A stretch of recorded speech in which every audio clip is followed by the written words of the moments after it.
Agar men sizlarning o'rnlaringizda bo'lganimda, aynan shu videoni ko'rmayincha flagman telefonlarni umuman sotib olmagan bo'lardim. Tez turibmizlar, Samsung bo'ladimi, iPhone bo'ladimi, hattoki Xiaomi telefonlarining bahasi oxirgi 3 oylikda sezilarli darajada qimmatlab ketdi. Telefonlarning qimmatlashini asosiy ikki sababidan birisi aynan shu mikrochiplar.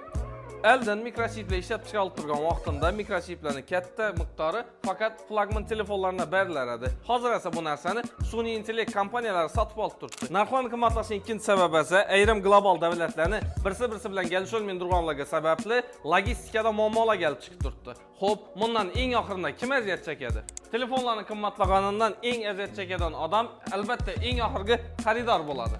Bunday vaziyatlarda siz eng o'zingizga to'g'ri keladigan smartfonlardan birini tanlash va o'zingiz uchun eng ishonchli bo'lgan magazin bilan savdolashishingiz eng to'g'ri qilgan ishlaringizdan birisi bo'ladi. Bizning do'konlarimizda smartfonlar faqat rasmiy kafolati bilan birgalikda sotiladi va eng asosiysi bizning mutaxassislarimiz siz uchun eng to'g'ri keladigan telefonlarni tanlashingizda katta yordam ko'rsatadi.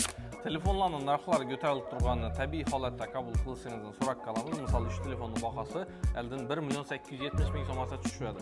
Hozir bu telefonning bahasi esa 2.300.000 so'm. Baholarning ko'tarilganligi uchun albatta sizdan uzr so'raymiz.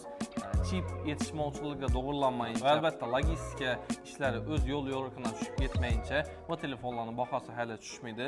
Shundan imkon qadar sizlarga bu telefonlarni bozordagi eng arzon narxdan bersa harakat etamiz. Eng asosiysi bu telefonlarni bizdan hech nechik naqd pulsiz birgina pasport bilan muddatli to'lov xarid etish imkoniyatingiz bor.